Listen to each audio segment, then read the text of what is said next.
Bonjour à toutes et à tous, bienvenue. Je vois que tout le monde est en train de se connecter, donc je vous souhaite la bienvenue pour ce webinaire. Aujourd'hui, France Asso Santé Hauts-de-France, on a la chance de pouvoir vous proposer un webinaire qui s'appelle S'initier à la prévention santé. Pour ceux qui ne connaissent pas France Asso Santé, donc France Asso Santé, on a cette mission de représentation des usagers, d'unification des associations qui ont l'agrément en santé et notamment la mission de former les représentants des usagers. C'est dans cette mission que s'inscrit notre offre de webinaire depuis quelques années, en plus des formats de formation classiques. On vous propose des webinaires sur 1 à 2 heures pour vous parler de divers sujets qui vous touchent, vous, représentants des usagers, vous, bénévoles, dans votre quotidien et qui sont importants pour votre montée en compétences. Aujourd'hui, on va parler prévention santé, comment s'initier. Et pour cela, on a la chance d'être accompagné par notre partenaire Promotion Santé Hauts-de-France, que je laisserai se présenter, mais qui va donc nous prendre la parole ce matin et vous aider sur cette thématique de la prévention. Je vois que certains ont déjà pris en main l'outil, donc surtout n'hésitez pas. Vous n'avez pas forcément la caméra activée, mais c'est pour faciliter la mise à disposition en replay de ce webinaire qu'on pourra vous repartager par la suite et que vous pourrez repartager largement avec vos contacts, représentants et bénévoles. Et n'hésitez pas à demander si vous souhaitez, lors des temps d'échange, prendre la parole directement par micro et puis l'utilisation du chat. Je vois que vous êtes déjà très, très prolifique sur les messages, donc n'hésitez pas à l'utiliser largement pour pouvoir échanger avec l'équipe. Même si vos caméras micros sont désactivées, ça reste un événement interactif et le plus important, c'est qu'on puisse répondre à vos interrogations. On attend vos retours. Je vais laisser la parole à nos intervenants qui vont se présenter au fur et à mesure. Il y a l'équipe de France Asso Santé et l'équipe de promotion Hauts-de-France. Voilà, je vous souhaite un très très bon webinaire et puis surtout, posez vos questions, c'est le plus important dans ce type de format. Merci.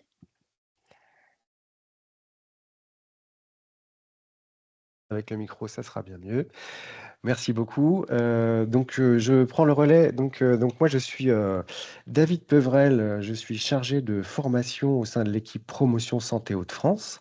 Et j'animerai du coup ce petit temps de présentation avec ma collègue qui se présentera juste après, Christelle Gérard, qui est également chargée de formation de l'équipe.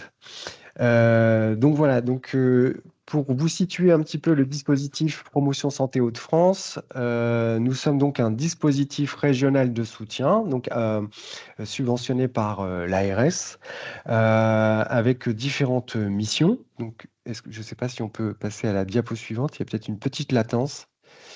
Ce Oui, dispositif, je vais peut-être juste me permettre de oui. me présenter du coup. Ah oui, pardon, je pensais que tu te présenterais à un moment que tu intervenais, David, c'est pas grave. moi aussi, hein, je suis chargée. Oui, bon, je suis chargée de formation aussi, hein, auprès de David et de toute. On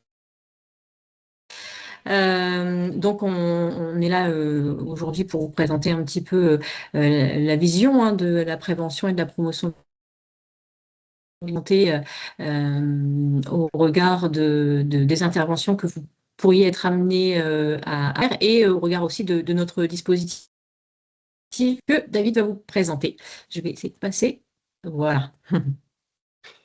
Voilà, donc je reprends un petit peu la main sur la présentation. Donc, les missions du dispositif Promotion Santé Hauts-de-France sont les suivantes. Nous avons pour première mission l'information. Donc, l'équipe est formée de diverses professionnels chargés chargés de formation tels que nous, chargés de mission. Là, en l'occurrence, vous avez une personne dédiée à l'information, une documentaliste qui sera tout à fait favorable à répondre à toutes vos questions dans le cadre de vos recherches de documentaires, articles ou une recherche de formation dans le cadre de la promotion de la santé sur la région, sur différentes thématiques. Elle pourra vous orienter et sera d'une très grande réactivité. Donc l'idée, c'est de pouvoir vous aider. Déjà, son rôle, c'est de vulgariser un maximum toutes les informations relatives à la promotion de la santé pour qu'elles vous soient accessibles et qu'elles puissent vous orienter vers tous vos besoins en fait, relatifs à la promotion de la santé d'un point de vue documentaire. Ensuite, on a évidemment la formation. Donc là, c'est notre rôle. Donc, sur toute la région des Hauts-de-France, nous sommes deux à intervenir en fait sur la région et proposer diverses formations que nous aurons l'occasion de vous présenter tout à l'heure en fait sur la thématique de la promotion de la santé, donc que ce soit des concepts en méthodologie de projet, sur la thématique de l'accompagnement en santé ou de la participation. Donc, ça tourne autour d'une trentaine de formations. Nous avons aussi comme rôle de conseiller, de préparer pour agir et d'accompagner. Donc, conseiller, donc, on a des chargés de mission qui, pareil, circulent sur toute sur toute la région, en fait, auprès des acteurs qui souhaiteraient mettre en place un projet, qui sont en difficulté, qui souhaiteraient un accompagnement, que ce soit des conseils pédagogiques, que ce soit des conseils en méthodologie, où là, c'était vraiment un rapport des particuliers à particulier. C'est-à-dire que vous êtes en train de monter un projet, vous êtes en difficulté, vous voulez monter un diagnostic territorial de santé, je vous dis n'importe quoi, ou monter une séance en éducation pour la santé, et vous souhaitez avoir des conseils, ou souhaitez valider votre projet, à savoir si vous êtes bien dans la démarche de la promotion de la santé. Voilà. Un chargé de mission peut venir vous accompagner et vous aider, et vous accompagner, vous faire monter en compétences dans ce cadre-là, quoi. Tout ça, évidemment, ce sont des services qui sont pris en charge par l'ARS. Donc, je n'aime pas utiliser le terme gratuit parce que c'est pris en charge par l'ARS, c'est de l'argent public, mais toutes les formations qui seront proposées sont prises en charge, d'accord? Ainsi que tout l'accompagnement proposé par le dispositif régional. On a enfin un rôle aussi d'accompagnement et de mise en œuvre des politiques de santé. Donc, le dispositif Promotion Santé Hauts-de-France vient en appui auprès de l'ARS, par exemple, pour travailler sur le projet régional de santé environnementale. Elle vient en appui aussi pour le parcours sanitaire auprès des étudiants en médecine ou en paramédical, afin de leur donner des compétences, de les faire monter en compétences dans le cadre d'actions de santé publique. Donc voilà, par exemple. Donc voilà toutes nos missions. Si vous avez des questions sur nos missions, n'hésitez pas à intervenir. Je pense qu'avec Lorraine, on vous fera signe d'intervenir et de poser toutes vos questions. On va peut-être les capitaliser et puis, je sais pas, à la fin de la séquence, solliciter le public, à savoir s'ils ont des questions ou pas. Comme on s'était Oui, dit, tout à fait. N'hésitez pas à poser vos questions dans le chat pendant les interventions et puis on reprendra les questions pour y répondre. Ok. Alors, je poursuis donc sur effectivement, donc l'objet de notre intervention, c'est s'initier en fait à la prévention, et dans une démarche de promotion de la santé. Alors, l'idée n'étant pas de forcément vous faire tout de suite une formation sur la promotion de la santé, mais vous donner au moins quelques indicateurs, quelques principes et valeurs de la promotion de la santé, dans lesquels s'intégreront vos démarches de sensibilisation ou de prévention auprès du tout public. Parce que si, d'après les échanges que j'ai pu avoir avec nos amis de France Asso Santé, certains d'entre vous auront peut-être l'occasion d'animer des sessions de prévention ou de sensibilisation prochainement auprès du public. Donc, comment s'y prendre? Si c'est enfin, que ce soit la première fois ou pas, peu importe, mais quelles sont les petites attentions à avoir pour être, on va dire, dans les clous d'une manière morale et éthique auprès du public, d'accord? Et que vous soyez dans une bonne posture positive envers le public dans le cadre de votre action de prévention.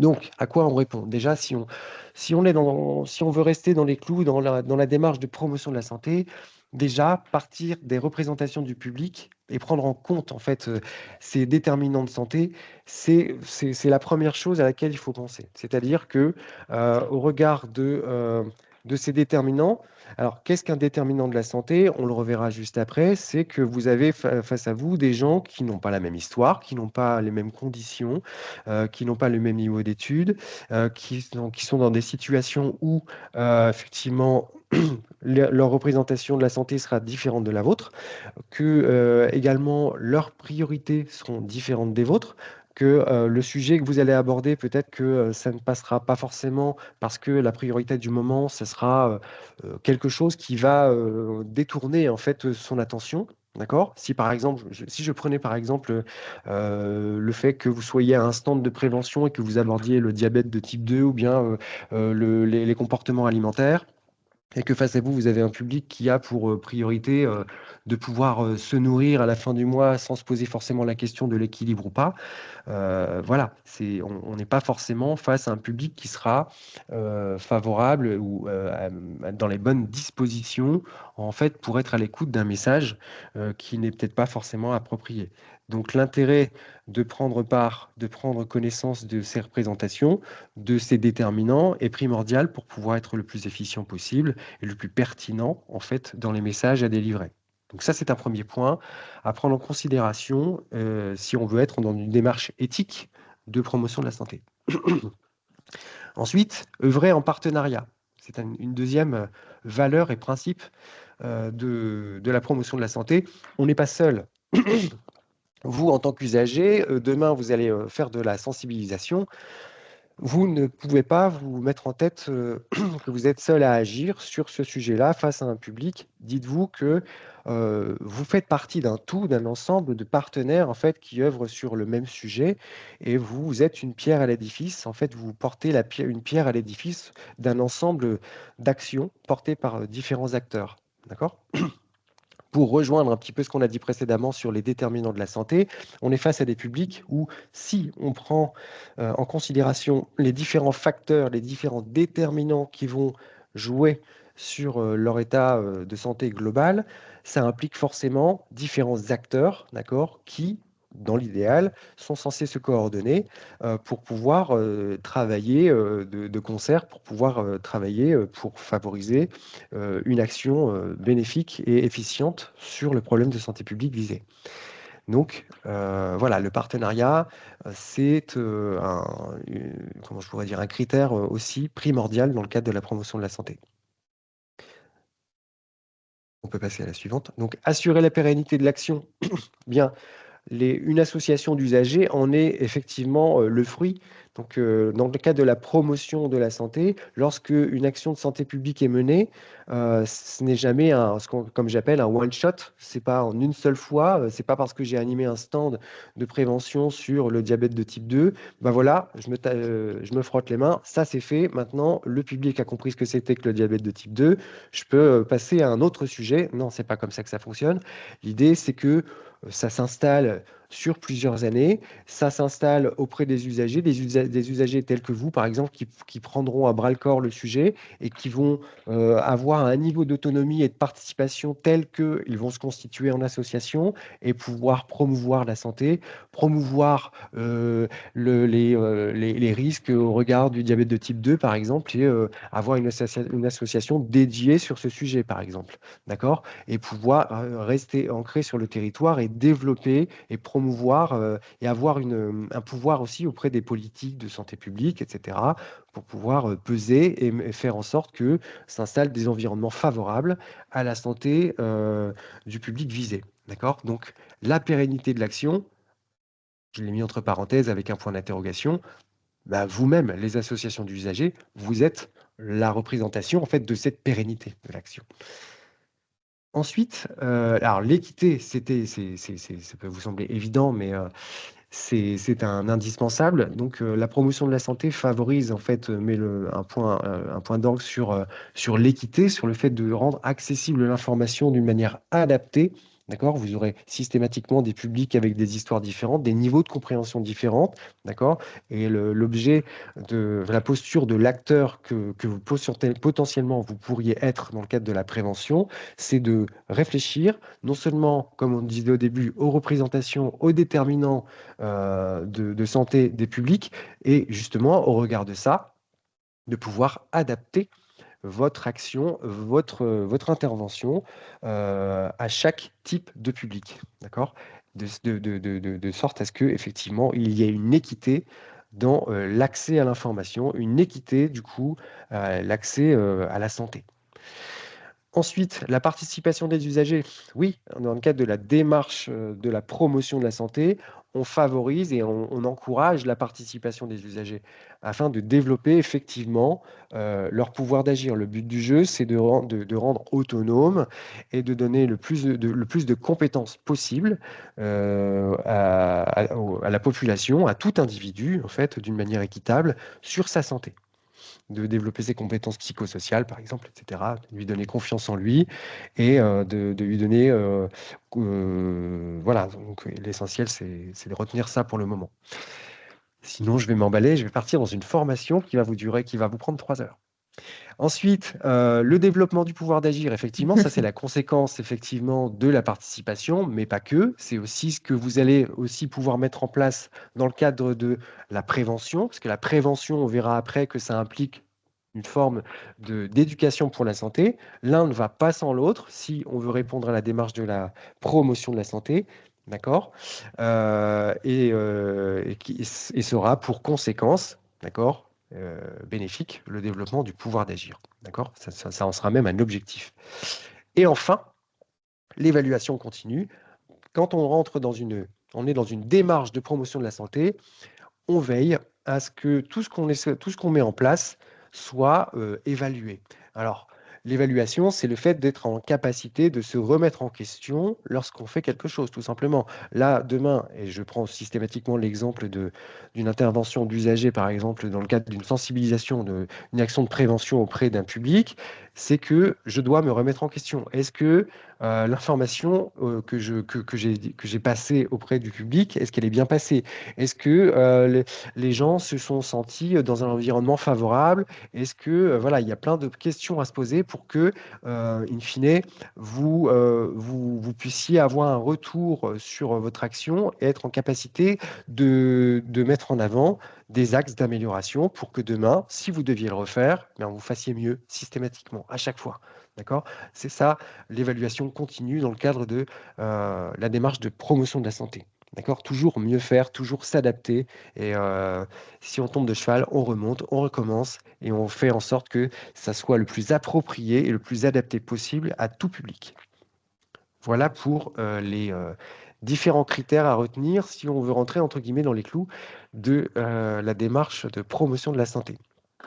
Alors, je reviens rapidement sur des concepts dont je vous avais parlé tout à l'heure, le concept de déterminant de la santé. Donc là, il s'agit tout simplement des différents facteurs de la vie, d'accord, qui ont une influence sur la santé globale d'un individu. D'accord? Donc, à reprendre les exemples très simples, hein, on prend un individu, un facteur qui peut avoir une influence sur sa santé, ça peut être l'emploi, par exemple. Un individu qui est en emploi et qui est, par exemple, au chômage du jour au lendemain, ça va avoir un impact sur sa santé mentale. D'accord? Il va parallèlement, cette personne vit dans un quartier défavorisé, dans un établissement, dans un logement un peu insalubre, etc. Donc ça va jouer aussi sur sa santé. Il est dans un quartier insécure, et ben, ça va s'ajouter en fait à sa santé. Ce qu'il faut aussi retenir, c'est que les différents facteurs, les différents déterminants de la santé interagissent entre eux. D'accord?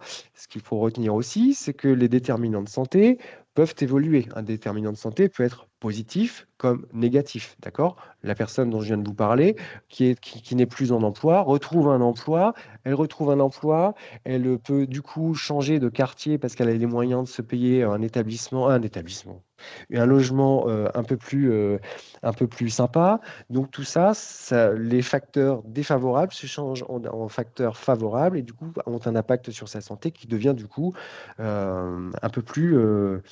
donc la personne devient en meilleure santé. Ben, bref, la santé globale est améliorée. Voilà, c'est ça que je voulais dire. Voilà, le principe, pour être très schématique, hein, des déterminants de santé, c'est ça. C'est j'ai des différents facteurs dans ma vie, hein, d'accord? Que ça soit ma situation familiale, ma situation professionnelle, là où je vis, la politique de la ville, la politique du pays, voilà, tout ça, le climat, tout ça, plein de choses qui sont des facteurs différents, que ça soit socio-économique, environnemental, etc. Tout ça, ça va impacter, in fine, ma santé globale, d'accord?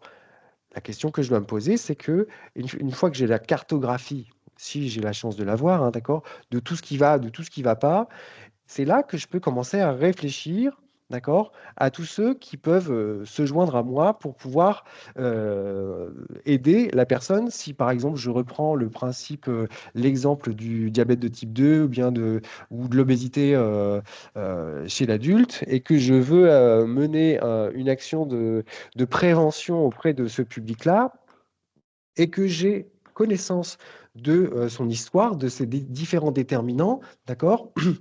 Je sais que cette personne, elle a des problématiques financières, qu'elle a des problématiques de logement. Et du coup, cette personne, en fait, peut-être que pour pallier à tout ça, eh ben, elle se fait du bien en allant manger ce qui lui fait plaisir et ça la fait grossir, etc. Vraiment, je suis dans la caricature. C'est pas là que vous allez venir vers cette personne en lui disant, bon, ah, voilà, pour être en bonne santé, il faut manger comme ça, comme ça, comme ça. Là, comme je vous le disais tout à l'heure, en guise d'exemple, hein, cette personne ne sera certainement pas disposée à entendre ce genre de discours, d'accord? Si tant est que ça soit comme ça qu'il faut s'y prendre quand on fait de la prévention. Donc, c'est là on réfléchit aux différents partenaires, au regard des différents déterminants, d'accord, qui sont positifs ou négatifs, d'accord. Admettons qu'ils soient globalement négatifs, et c'est là dans le cadre des déterminants, on peut déterminer et identifier les acteurs qui peuvent nous aider, qui vont pouvoir l'aider à régler son problème de logement, l'aider à régler son problème d'emploi. Et une fois que ça c'est réglé, là, peut-être que la personne sera amenée à être disposée à écouter votre discours sur le diabète de type 2 et ça deviendra peut-être sa priorité demain. D'accord? C'est là où je voulais en venir. Alors, on est vraiment dans une démarche très macro et ça peut vous sembler un petit peu chargé là de prime abord, mais voilà, ça fait l'objet aussi d'une formation en soi, les déterminants de la santé. Donc j'espère avoir été clair. En fait, ce sur quoi je voulais vraiment insister, c'est que vous avez affaire à un public qui a sa propre définition de sa santé, qui a ses propres priorités de santé, qui ne sont pas forcément celles que vous visez. D'accord? Même si vous voulez bien faire, avant de vouloir bien faire, réfléchissez à ces représentations et ensuite vous adaptez votre discours, votre message, quitte à différer peut-être en fait votre message et laisser la place à un autre acteur et puis prendre la place après, quoi.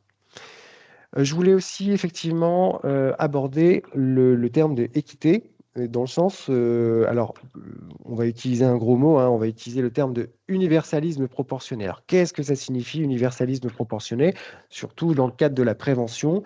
Dans le cadre de la prévention, si vous balancez un message universel auprès du tout public, je vais vous prendre un exemple, mangez 5 fruits et légumes et puis faites du sport pendant au moins 150 minutes par semaine, et vous serez en bonne santé. Voilà, vous débrouillez-vous avec ça. Ça, c'est l'information universelle qu'on envoie au tout public, qui a tendance même à être banalisée tellement on l'entend.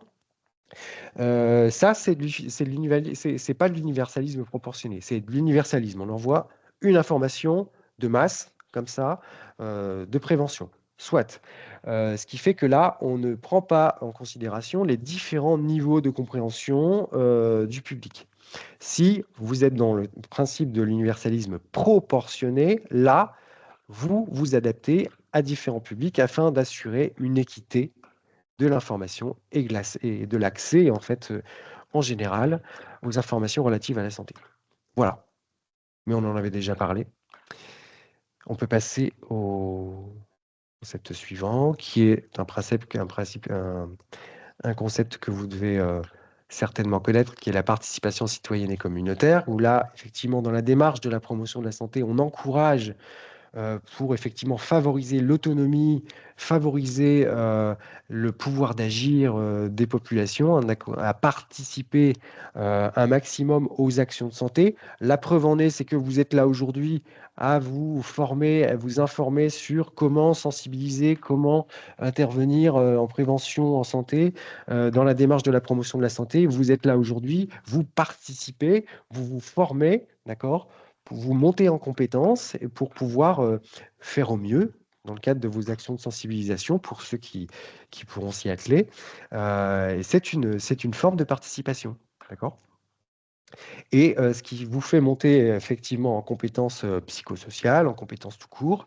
Et vous aussi, dans le cadre de vos actions, vous serez peut-être amené à faire participer d'autres usagers dans des interventions que vous serez amené à mettre en place dans le cadre d'éducation pour la santé qu'on verra tout à l'heure avec ma collègue, par exemple. On vous donnera un exemple un petit peu plus précis, un petit peu plus parlant. Voilà pour la participation. Et enfin, le dernier concept que je voulais aborder avec vous, d'une manière assez synthétique, c'est que le développement du pouvoir d'agir, c'est qu'effectivement, hein, globalement, si on entre dans la démarche de la promotion de la santé, le but et l'objectif, c'est de développer ce pouvoir d'agir, d'accord, le pouvoir d'agir sur sa propre santé, d'être autonome, d'avoir le sens des responsabilités sur sa propre santé, envers sa propre santé et la santé des autres. Donc voilà, ça c'est une thématique que j'imagine vous vous êtes approprié assez rapidement et qui découlera et qui ressortira, qui est plutôt transversal sur tout ce qu'on va aborder, tout ce qu'on aborde dans le cadre de la promotion de la santé. Voilà pour les concepts sous-jacents à la promotion de la santé. Pour petite information, on a une formation dédiée à la promotion de la santé et tous les concepts clés qui est d'une journée à peu près, à la fois en visio ou en présentiel, dont on vous parlera en fin de séance. Enfin, la prévention, et là, je laisserai du coup la parole à Lorraine. Bonjour à tous et toutes. Donc Lorraine Gagec, je suis chargée de mission pour France Asso Santé Hauts-de-France. Et il nous semblait important dans le cadre de ce webinaire, vous développer effectivement les concepts pour s'approprier la prévention et la promotion de la santé. Mais il nous semblait aussi important, en tout cas, de rappeler les enjeux que recouvre la prévention et la promotion de la santé en Hauts-de-France au regard des données de santé qui sont les nôtres. Et donc, voilà, on voulait vous partager quelques données chiffrées sur l'état de santé de la population en Hauts-de-France et donc voilà l'importance vraiment d'agir en matière de prévention pour éviter la dégradation de la situation. Alors on a choisi voilà, de vous présenter une première donnée qui est l'indice comparatif de mortalité qui permet en fait de mesurer sur un territoire la différence de mortalité par rapport au niveau national. Donc là vous voyez deux cartes. Donc vous avez une carte sur la gauche qui est la carte de la situation chez les femmes et à droite vous avez la carte de la situation chez les hommes. Et donc évidemment par rapport aux couleurs, plus vous êtes en bleu foncé et plus la différence de mortalité est importante. Et donc, si on y regarde par rapport à la région Hauts-de-France, on voit qu'on a chez les femmes une surmortalité, ça veut dire qu'on meurt 16% plus qu'au niveau national. Et chez les hommes, on a une surmortalité de 21,9%. Donc les hommes meurent également de manière plus importante que les hommes de manière générale au niveau national. Et après, quand on regarde en infraterritorial sur les différents départements et territoires de santé de la région, on voit aussi qu'il y a des inégalités territoriales puisqu'il y a des territoires où la surmortalité va être plus importante que d'autres. Et donc là, par exemple, on voit que dans le Hainaut, que ce soit chez les hommes ou chez les femmes, la surmortalité est plus importante que celle de la région et plus importante que celle d'autres territoires. En seconde position, on a le Pas-de-Calais qui se distingue également, puis l'Aisne, la Somme et là où on a des chiffres un peu meilleurs et qui sont inférieurs au niveau régional, c'est la métropole Flandre, que ce soit pour les hommes et pour les femmes. La Somme, c'est également un peu inférieur au niveau régional, mais on reste toujours supérieur en termes de mortalité au niveau national. Donc il y a vraiment des enjeux importants en termes de mortalité. On peut passer à la slide suivante.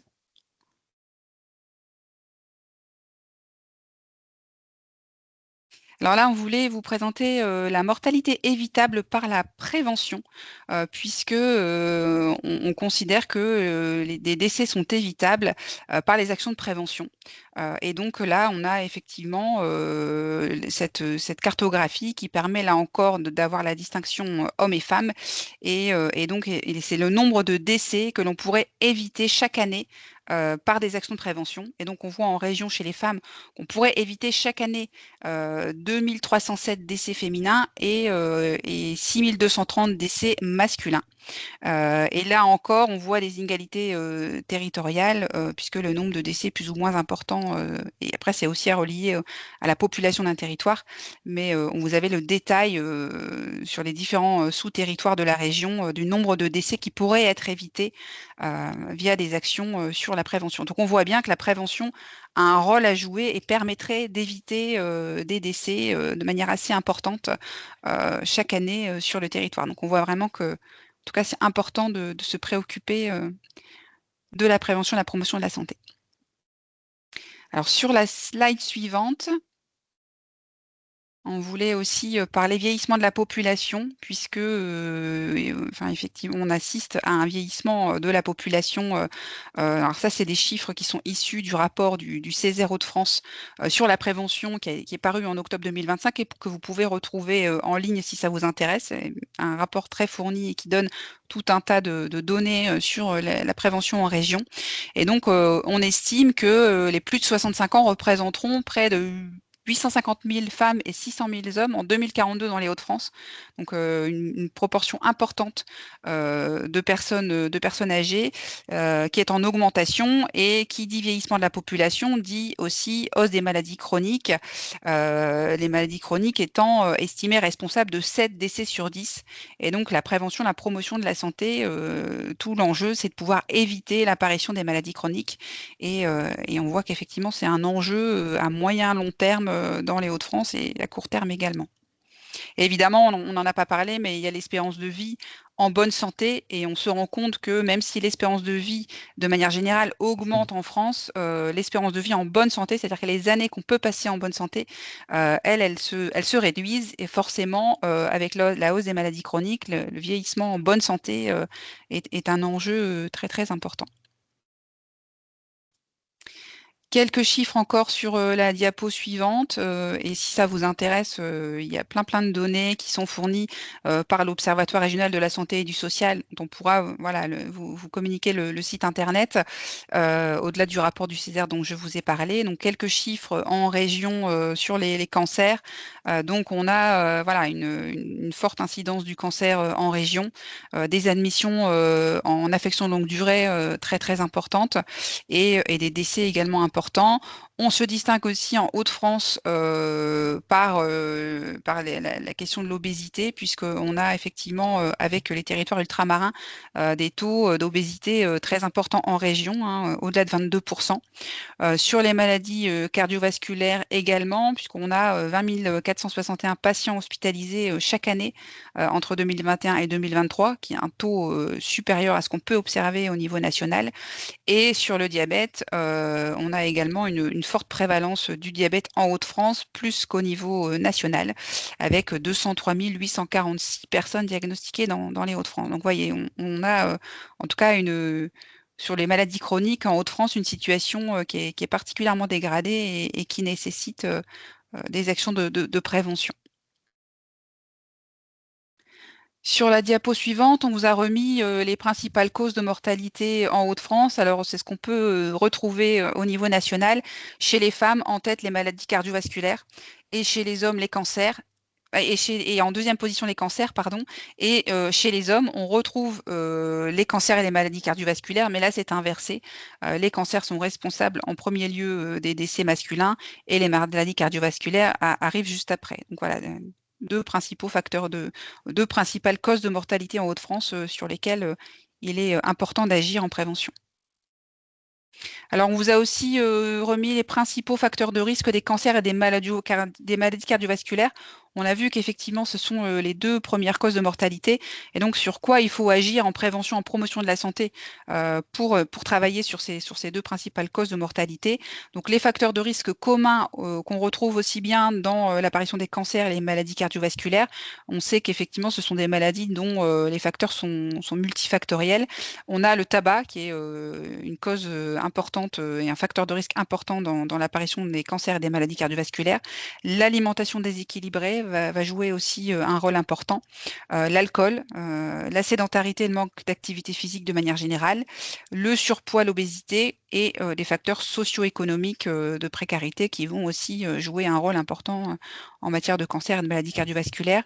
Spécifiquement sur les cancers, on a en plus les expositions environnementales et professionnelles qui sont aussi des facteurs de risque dans l'apparition des cancers, les infections et les prédispositions génétiques là, pour lesquelles, en matière de prévention, on n'a pas de moyen d'agir.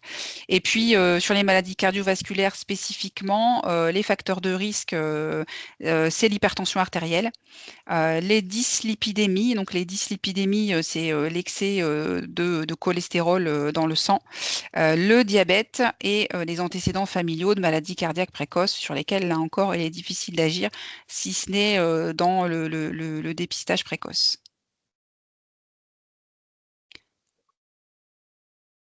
Alors, sur la diapo suivante, on vous a remis le financement de la prévention qui est réalisé par l'ARS Hauts-de-France pour vous montrer qu'il y a une montée en puissance des financements de la prévention dédiés au niveau de l'ARS, puisque on a en 2024 82 millions d'euros qui sont dédiés à la prévention sur le fonds d'intervention régionale.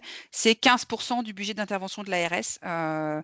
La moitié des dépenses portent majoritairement sur les problématiques d'accès aux soins et de permanence des soins. Là, c'est encore pour dire qu'on a effectivement une montée en puissance des financements sur la prévention, mais ça reste bien inférieur aux budgets qui sont alloués à l'accès aux soins. Donc voilà, l'idée effectivement, c'est de dire qu'il y a un intérêt à investir massivement sur la prévention pour pouvoir améliorer les indicateurs de santé, même si il faut évidemment agir aussi sur les problématiques d'accès aux soins. On voulait mettre en avant sur la diapo suivante le portail des actions de prévention et de promotion de la santé qui est mis en ligne par France Asso Santé au niveau national. Alors, je ne sais pas si vous le connaissez. Vous avez le QR code, si vous le flashez, qui vous amène, et Maureen a mis dans le chat directement le lien d'accès, qui vous permet, en tant qu'association, en tant que RU, de pouvoir renseigner les actions que vous mettez en place et en tout cas, nous pouvoir cartographier et de communiquer sur les actions qui sont menées en prévention, en promotion de la santé sur tout le territoire national. Donc, je vous invite, en tout cas, si ce n'est pas déjà fait, si vous menez des actions dans le domaine, à le renseigner sur le répertoire pour que l'on puisse les identifier et en assurer la promotion.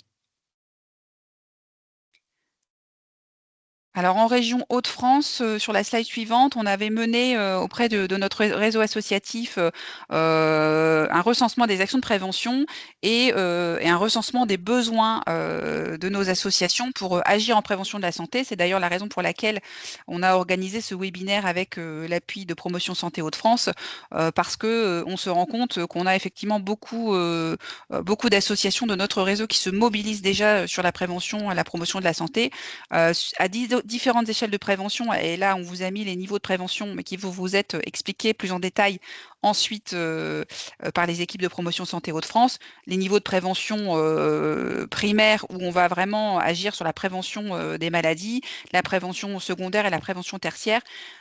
On voit qu'effectivement, les associations, elles sont davantage positionnées sur la prévention tertiaire, ce qui s'explique aussi parce qu'on a beaucoup d'associations de patients et de personnes malades. Donc forcément, elles se situent plutôt sur la prévention tertiaire. Mais on a déjà beaucoup d'actions qui sont menées sur des thématiques diverses et variées. Et avec des besoins, en tout cas, de nos associations sur la recherche de financement, parce qu'effectivement, on se rend compte qu'il y a besoin aussi pour mener les actions de pouvoir trouver des financements. On est souvent sur des actions qui sont autofinancées ou qui s'appuient sur le bénévolat, des moyens matériels aussi pour mener ces actions de prévention. La recherche de partenariats, on l'a vu, David a insisté sur l'importance, vous n'êtes pas seul, d'aller chercher des partenariats. Donc, quels sont les partenaires qu'on peut aller chercher, comment on va aller chercher, ça c'est quelque chose chose d'assez important. Et puis un appui à la communication, et c'est aussi nous le rôle qu'on mène au niveau de France Asso Santé. Quand vous avez des actions de prévention, n'hésitez pas à nous les communiquer par mail pour qu'on puisse nous aussi communiquer sur le site internet, sur nos newsletters, sur nos réseaux sociaux et faire connaître vos actions de prévention davantage. Et on voit aussi que dans les actions de prévention qui sont menées par le réseau associatif, on a des publics différents qui sont variés. Effectivement, on peut avoir des cibles différentes. Les personnes malades, le grand public, les aidants ou les professionnels de santé. On a vraiment une richesse, en tout cas, des actions qui sont menées. Et on souhaite, en tout cas, chez France Asso Santé, accompagner les associations et les représentants d'usagers dans ces actions de prévention. Et j'en ai fini, en tout cas, pour ce qu'on voulait vous dire au niveau de France Asso Santé. Je repasse la parole à nos collègues de Promotion Santé Hauts-de-France. Merci Lorraine. Donc je reprends la main du coup sur la thématique de la prévention.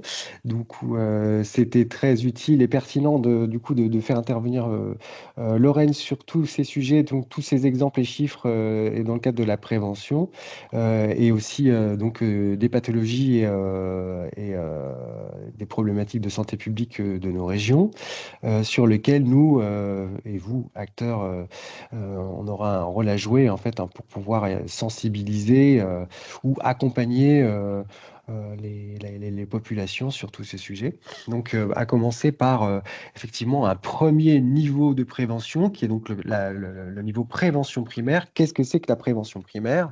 La prévention primaire, alors est-ce qu'on peut afficher la suite? Voilà. La prévention primaire, l'objectif de la prévention primaire, c'est effectivement d'éviter l'apparition de nouveaux cas de la maladie, en fait. On part d'une population où, effectivement, on s'imagine un niveau zéro de la maladie. Ce qu'on veut éviter, c'est que des nouveaux cas de maladie apparaissent. Donc, en prévention, on part toujours de l'épidémiologie, c'est-à-dire qu'on part de la maladie avec effectivement des statistiques, etc. Contrairement à ce qu'on verra après, à l'éducation pour la santé, où où au centre, on part de l'individu à accompagner. D'accord?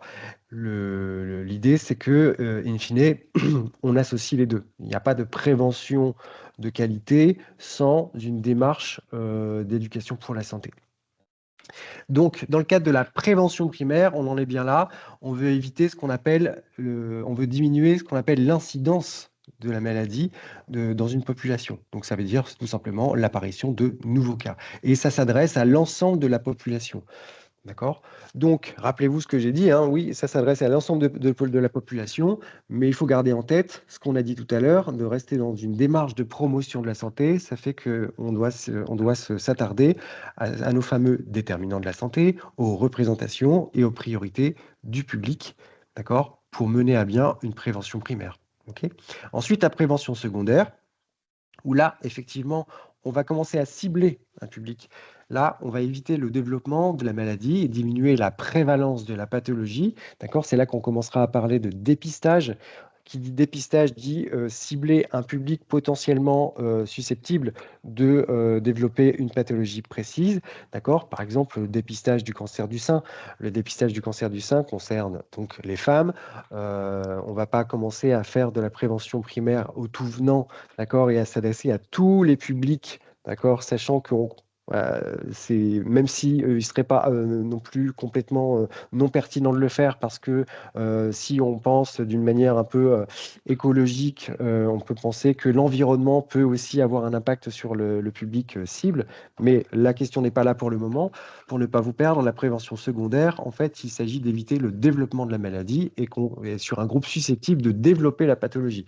Donc, et c'est pour ça que je prenais l'exemple du cancer du sein et d'un public ciblé qui est les femmes ou qui reçoivent du coup un petit message de prévention avec le prospectus, etc., qui les invite à passer à faire leur dépistage à partir de, alors je crois que je vais dire une bêtise, mais je crois que c'est 50 ans.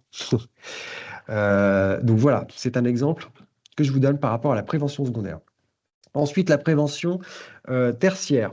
on en a parlé juste avant, où on a abordé effectivement la création d'associations d'usagers, d'accord, qui effectivement vont s'adresser à un public qui a déjà développé la pathologie, d'accord. On veut éviter les conséquences et les récidives de la pathologie, d'accord. C'est là qu'on met en place, par exemple, des actions d'éducation thérapeutique du patient. Et l'idée, c'est de favoriser la réadaptation du public, que ce soit dans le milieu social, professionnel, d'accord. Donc, j'avais noté aussi Maison Sport Santé, qui aussi sont des dispositifs qui sortent un petit peu, qui poussent comme des champignons sur la région, qui sont un exemple aussi d'organisation dans le cadre de prévention tertiaire, où effectivement sont ciblés. À la base, hein, elles sont créées pour ça. Si on cible une population qui donc de pathologies chroniques, afin de pouvoir les aider à se réadapter en fait et à reprendre une dynamique d'activité physique pour pouvoir se réinsérer, reprendre une activité la plus normale possible et pouvoir apprendre à vivre avec sa pathologie. Donc voilà pour la prévention tertiaire. Donc ce qui différencie les trois, c'est effectivement la différence de population et et le ciblage de population. Donc voilà. Ensuite, en guise d'exemple, donc je vous ai pris les exemples les plus connus possibles. Donc là, par exemple, les 5 fruits et légumes dont je parlais tout à l'heure, hein, donc qui sont issus du plan national nutrition santé dans le cadre de la prévention primaire. Donc effectivement, hein, ça comporte aussi, donc on est dans l'esprit assez généraliste où on envoie un message assez universel. L'objet, c'est d'être dans une démarche de promotion de la santé, hein, je le rappelle, et c'est de pouvoir adapter au mieux justement ce message et cette sensibilisation. On a aussi des messages tels que voilà, faire 75 à 150 minutes d'activité physique dans la semaine. Voilà, tous ces messages dans le cadre de messages de prévention en santé, de prévention primaire, sont à adapter et à réadapter, hein, dans une démarche de promotion de la santé. J'insiste vraiment là-dessus parce que c'est pour moi l'essentiel et le sens premier en fait dans le cadre de la promotion de la santé. Parce que ce qu'il faut savoir, c'est que si on ne s'adaptait pas et qu'on n'entrait pas dans une démarche de promotion de la santé, la prévention primaire, on entretiendrait toujours une forme d'inégalité sociale de l'accès à l'information. C'est-à-dire que si demain vous vous contentez de coller des affiches de prévention sur tous les sujets que vous voulez de santé publique et avec des messages préventifs, vous allez toucher toujours les mêmes personnes, c'est-à-dire ceux qui ont un niveau d'éducation et puis qui sont toujours dans une dynamique de recherche d'information et de curiosité, qui sont une partie de la population. Pour le reste, ils ne vont pas accéder à cette information. D'accord. Donc, oui, vous aurez fait de la prévention primaire, mais vous serez passer à côté de ceux qui en ont peut-être le plus besoin et qui sont dans une méconnaissance en fait, des sujets, ou qui sont dans l'incapacité d'accéder à l'information, ou qui n'osent pas en fait, aller chercher l'information. D'accord. Donc, c'est tous ces gens-là qui sont d'ailleurs les gens les plus difficiles à aller chercher. C'est ceux-là qu'il faut atteindre. Donc, la prévention primaire, elle aura tout son sens si on pense à ça. Prévention secondaire, j'avais pris pour exemple effectivement le dépistage du diabète de type 2, où on voit sur l'affiche, hein, si vous pouvez bien la voir, j'ai essayé de faire quelque chose d'assez propre, mais où effectivement on précise effectivement les gens qui sont susceptibles de faire partie des publics à dépister dans le cadre du diabète de type 2.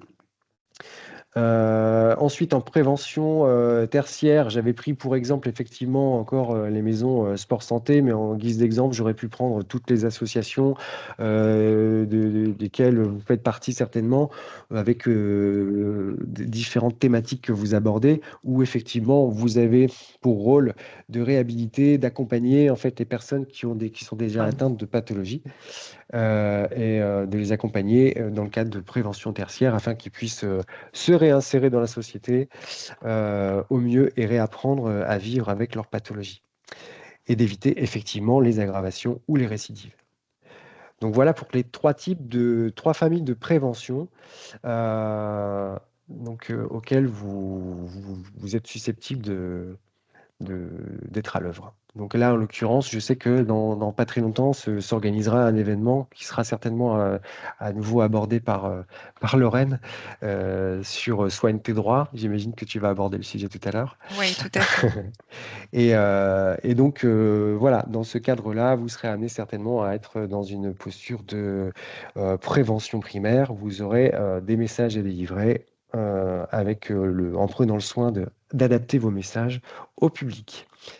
Sans plus tarder, je vais laisser, et sans transition, je vais laisser la parole à ma collègue Christelle. Et justement, pour transition, en fait, je rappelle qu'il n'y a pas de prévention sans réflexion sur la posture que je vais adopter, d'accord? Donc sans éducation pour la santé. Mais l'éducation pour la santé, c'est Christelle qui s'y colle. Merci David. Bah, j'allais la faire, la transition, c'est parfait, tu m'as bien aidé. D'abord, vous m'entendez bien? Il n'y a pas de petites coupures, parce que moi j'ai eu quelques petites coupures et je voudrais pas qu'il y ait Si, de bugs. Tout est OK? Oui, il y a quelques coupures pour il y le a coup de quelques votre côté, coupures, hein, c'est ça. Christelle. Ouais. Ah, j'en suis désolée, j'espère que ça va aller. Je vais essayer d'aller doucement et arrêtez-moi si vraiment ça pose problème, hein. Peut-être si vous Donc pouvez oui, merci couper votre David. caméra, Christelle. Christelle, t'as qu'à couper ta caméra, ça va limiter la Ça bande va passante. aller mieux. Merci, oui. Parle pour voir. Ça va mieux là? On dirait. Ouais. Bon, j'ai l'impression que ça va un petit peu mieux. Donc merci David pour cette super transition parce qu'en effet, lorsqu'on parle de prévention, qu'elle soit primaire, secondaire ou tertiaire, on ne peut pas faire l'impasse du message que l'on transmet et comment on le transmet. Il est bien vérifié par les sources en sciences de l'éducation et toutes les analyses les études qui ont été faites autour de l'éducation pour la santé, l'éducation thérapeutique du patient, que la manière et la posture que va avoir pour transmettre des messages en santé va avoir directement un impact sur tout ce dont on a parlé tout à l'heure. Donc, un impact sur l'engagement de la personne, la compréhension du message, sa participation à un éventuel dépistage ou une action de prévention. Tout cela va être conditionné à ses déterminants de santé, mais aussi à l'éducation pour la santé. C'est comme si vous vouliez avoir, par exemple, vous aviez trouvé un super outil de prévention, une boîte à outils qui vous permet d'aborder certains sujets comme la prévention en santé sexuelle, l'alimentation, l'activité physique adaptée. Vous avez un super outil qu'un partenaire vous a transmis. Moi, je fais souvent la métaphore du jardinage. Vous avez un super outil que vous avez acheté dans une super jardinerie, sauf que il n'y a pas forcément les éléments essentiels comme un bon terreau, de l'eau, du soleil et tout ce qui fonctionne pour pouvoir faire en sorte que, en effet, la graine pousse. Donc là, on est vraiment sur qu'est-ce qui fait le bon terreau. Et c'est ça l'éducation pour la santé. C'est l'approche, c'est la posture. Donc ça parle de valeur, évidemment. Alors Christelle, Parce qu'on est dans la relation humaine. Lorsqu'on parle de santé, on est dans la relation. excuse-moi Christelle, on a beaucoup de coupures. Peut-être essayer de te déconnecter, te reconnecter. Pendant ce temps-là, je propose peut-être de prendre les questions qu'il y a eu dans le chat et puis d'y répondre. D'accord, je suis désolée. J'arrive. Non, il n'y a pas de souci. Donc, il y avait une question de Tanguy. Connaît-on les facteurs et les marqueurs des décès qu'on vous a présentés? Alors, ce qu'on vous a présenté, c'est des facteurs de risque qui sont connus. On sait qu'ils jouent un rôle dans l'apparition des cancers et des maladies cardiovasculaires. Pour autant, c'est assez multifactoriel et aujourd'hui, on ne peut pas dire que tel cancer ou que telle maladie cardiovasculaire, elle est à cause de l'environnement, à cause du tabac, à cause de l'alcool. Ça peut être multifactoriel et on ne sait pas aujourd'hui, en tout cas, sur quel facteur il faut agir précisément pour enrayer ces maladies. Mais on sait en tout cas que les facteurs de risque qui vous ont été présentés, ce sont les principaux facteurs reconnus pour avoir soit un effet négatif, c'est-à-dire par exemple, voilà, l'alcool, si vous consommez de l'alcool, on sait que ça a une incidence sur la santé, que c'est un facteur de risque dans l'apparition des cancers et des maladies cardiovasculaires, et qu'à l'inverse, si vous n'en buvez pas, c'est un facteur protecteur, mais ça ne veut pas dire que vous n'aurez pas de cancer si vous ne buvez pas d'alcool. C'est multifactoriel, et aujourd'hui, c'est pour ça qu'on dit qu'il faut agir sur tous les facteurs de risque pour pouvoir agir sur ces maladies. Mais aujourd'hui, effectivement, on ne peut pas, on ne peut pas on ne peut pas agir sur la situation si on n'a pas une approche multifactorielle. Il y avait une question d'Estelle sur les liens des sites. Donc, je vous ai mis dans le chat le lien vers le rapport du Césaire avec tout un tas d'informations sur la prévention. Je vous ai mis également le site internet de l'Observatoire régional de la santé et du social, sur lequel vous pouvez trouver plein de rapports avec des données sur l'état de santé de la population, avec des entrées thématiques et territoires. Donc, c'est un acteur important qui fait de l'observation en santé en région et qui publie régulièrement une mine d'informations et qui peut être intéressante à l'appui de vos actions de prévention et de promotion de la santé. Et je vous ai mis aussi le site internet, parce que je sais que celui-là il est souvent assez peu connu, Score Santé, qui est une base de données en open data où vous pouvez trouver des informations fiables, homogènes et comparables sur la santé de la population et les déterminants. Et donc, vous pouvez aller filtrer, aller chercher des données spécifiques, thématiques et aller des échelons territoriaux assez différents. Donc, n'hésitez pas, ça peut être en tout cas pour étayer vos actions de prévention et affiner les besoins. N'hésitez pas à consulter ces sites qui sont vraiment une mine d'informations. On avait aussi une question d'Hannibal qui disait, OK, maladie cardiovasculaire et cancer en Hauts-de-France, mais j'imagine qu'on a les mêmes causes de décès ailleurs en France. Oui, on ne se distingue pas par rapport au niveau national. Effectivement, les maladies cardiovasculaires et les cancers, c'est les principales causes de décès au niveau national aussi.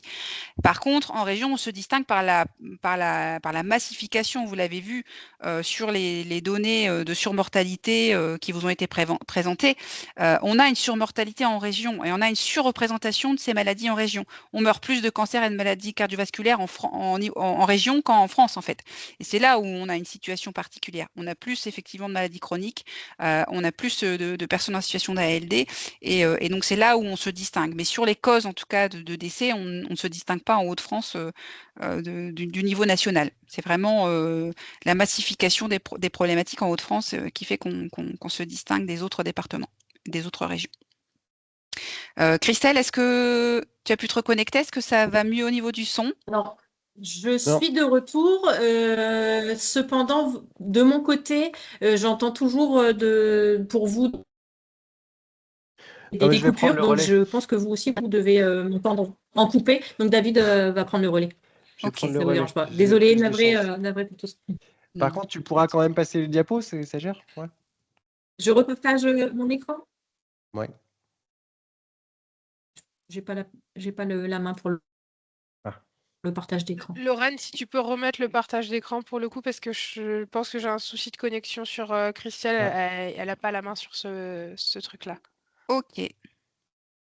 Voilà. Toutes nos excuses, vous voyez, c'est les aléas du direct. Il y a, C'est il y a le toujours live, des hein. petits trucs. C'est les aléas du live, c'est comme ça. Mais on s'adapte, pas de souci. Ça doit Alors, être ma métaphore du Ouais, je le jardinage qui n'a vois, pas. je le on va se vois. remettre où on était. On était sur ici. Éducation pour la santé, bim. Hop, Voilà. Là, on peut se mettre en mode voilà. diaporama. Super. Ben voilà, l'éducation pour la santé. Voilà, petite transition. Merci Lorraine pour avoir Pas de géré le souci. temps. Ça nous a donné l'occasion de répondre effectivement à vos questions. Donc, pour reprendre, comme je le disais, du coup, donc je prends le relais de moi-même.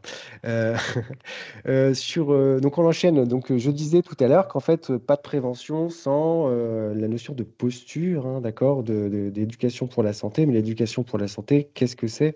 Et en transition, j'avais mis en place cette petite diapo en pensant à vous, justement, usagers, qui, pour certains, seront derrière leur stand de prévention ou prêts à sensibiliser le public. et de se poser ces questions, en fait, hein, donc sur différentes thématiques de santé, que ce soit les droits ou autres thématiques. Animer une petite session de prévention, on pourrait se poser des questions telles que est-ce que l'information que je délivre est comprise par tous? Est-ce que je dois chercher à convaincre les gens à tout prix sur le sujet que j'aborde? Comment réagir face aux personnes dont les représentations ou le comportement ne me semblent pas appropriés? Et normalement, il est censé y avoir une autre question qu'on se pose et qui n'apparaît pas. Ah si, oui. Est-ce que, si nécessaire, je peux sensibiliser certaines personnes en leur faisant un peu peur avec des statistiques ou des exemples de conséquences graves pour les faire un peu réagir? Voilà. Est-ce que, voilà, on pourrait se poser ce genre de questions? Et ce genre de questions font que, il y a peut-être une question une réflexion sur sa posture à avoir vis-à-vis du public. On l'a déjà abordé un petit peu tout à l'heure, hein, face aux représentations de chacun. On peut passer à la diapo suivante. Voilà. Donc, pour reprendre un petit peu, voilà, un petit cadrage théorique, on va dire, de la définition de l'éducation pour la santé. Elle a été définie par l'Organisation mondiale de la santé. Et elle dit qu'effectivement, c'est la composante des soins de santé qui vise à encourager l'adoption de comportements favorables à la santé. Par l'éducation pour la santé, on aide les gens à élucider leur propre comportement et à voir comment ce comportement influence leur état de santé. On les encourage à faire leurs propres choix pour une vie plus saine et on ne les force pas à changer. Donc à la question, est-ce que je dois convaincre une personne à adopter tel ou tel comportement en faveur de sa santé? La réponse c'est non, on ne cherche pas à convaincre. Nous, on cherche effectivement à accompagner la personne et à s'assurer que l'information qu'on lui délivre, elle l'a comprise, d'accord? À s'assurer qu'elle a effectivement une capacité d'avoir, on va dire, un esprit critique sur le sujet et de se positionner. Et que le positionnement vous plaise ou pas, eh bien, c'est pas, entre guillemets, c'est pas votre problème. Elle est libre de choisir si effectivement elle va se faire vacciner ou pas, ou si elle va manger équilibré ou pas. Mais nous, notre rôle, dans le cadre d'une démarche de promotion de la santé, c'est de respecter, c'est de s'assurer qu'en fait, elle peut effectivement monter en capacité du pouvoir d'agir sur sa santé, mais avoir le pouvoir d'agir sur sa santé, c'est avoir la liberté de choisir, mais d'une manière éclairée. Je décide de me faire vacciner parce que j'ai des raisons bien précises. Ou je ne vais pas me faire vacciner parce que j'ai des raisons et je peux expliquer exactement pourquoi. Je ne vais pas me faire vacciner parce que le médecin m'oblige à me faire vacciner. Je ne vais pas me faire vacciner parce que mes voisins m'ont dit non, il ne faut pas se faire vacciner, puis point barre, je vais faire comme tout le monde.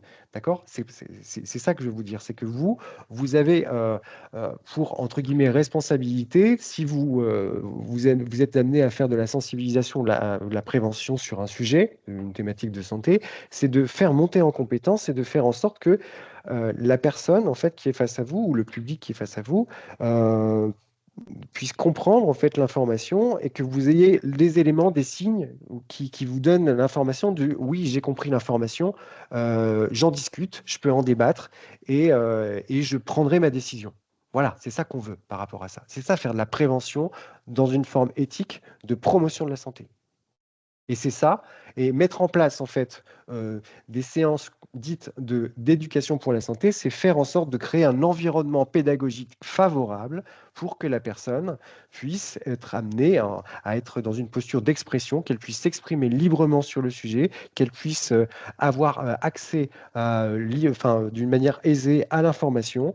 Je pense à par exemple quelqu'un qui a des problèmes de lecture, qui a une personne âgée qui a des difficultés à voir. Je pense à une personne issue d'un autre pays qui ne maîtrise pas bien la langue. Je pense à une personne en situation de handicap, etc., etc.